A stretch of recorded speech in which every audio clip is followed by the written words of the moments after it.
Opisyal nang nagsimula ang summer season ngayong unang araw ng buwan ng Marso ayon sa Pag-asa. Kaya sa Barangay Saksi, pinunsuhan namin ang diskarte ng ilang Pilipino para maibsan ang matinding init. Saksi si Dano Tingkungkung.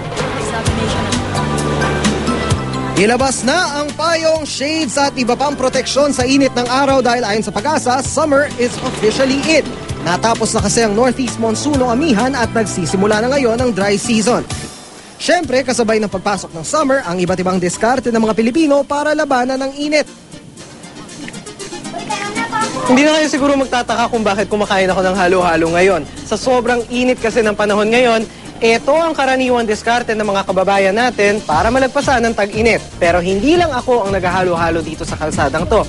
Kasama natin ang mga Golden Girls na sina Nanay Emma at sina Nanay Jovita. So, Nanay, ano ang hawak ninyo ngayon? Halo-halo. Halo-halo. So, ba't ho kayo naghahalo-halo ngayon? Kasi mainit ang panahon ngayon. Ano ho bang nararamdaman ninyo kapag tag-init? Siyempre, nainitan tayo, masakit sa ulo, at saka parang hindi ka komportable sa sobrang init. Diba? Oh, thank you po. Enjoy yung halo-halo po ninyo. Hindi lang halo-halo ang pwedeng inumin o kainin kapag mainit ang panahon dahil dito sa buong kalsadang ito sa San Juan ay hindi lang mga halo-halo stand kundi iba pa rin mga pwedeng inumin at kainin para malagpasan ng tag-init. Tara! So dito merong banana Q. Tapos katabi naman niya merong nagtitinda ng gulaman na malamig. Paglagpas mong konti ng basketball court, meron namang nagtitinda ng mais konyelo, banana konyelo, halo-halo at gulaman. Tapos, diretso pa tayong konti. Isa pang halo-halo stand. At sa dulo nitong daang nito nga, bago mag-Aurora Boulevard, meron isa na namang halo-halo stand.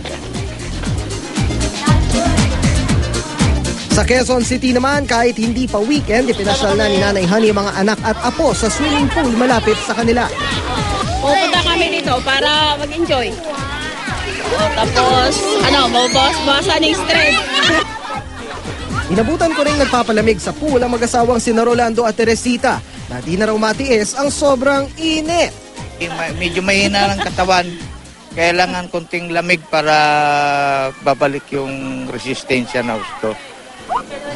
Dito sa Metro Manila, inaasahang maglalaro ang temperatura mula 27 hanggang 33 degrees Celsius.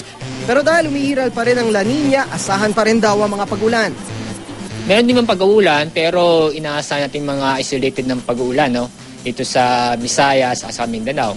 At huwag natin kakalimutan ay nandito pa rin yung epekto ng La Nina. So, ang maapektuhan niya dito sa eastern section. Dahil posibleng sala sa init, sala sa lamig ang summer 2012, paalala ng DOH mag-ingat sa mga respiratory diseases gaya ng ubot-sipon. Gayon din sa mga sakit tuwing tag-init tulad ng heat stroke, dehydration, skin rashes at diarrhea. Dala na rin ang panahon, of course. So, pag mainit, you lose a lot of fluids. So, napaka-importante na meron tayong baon tubig. Para sa Barangay Saksi, Dano Tingkong, nag-uulat.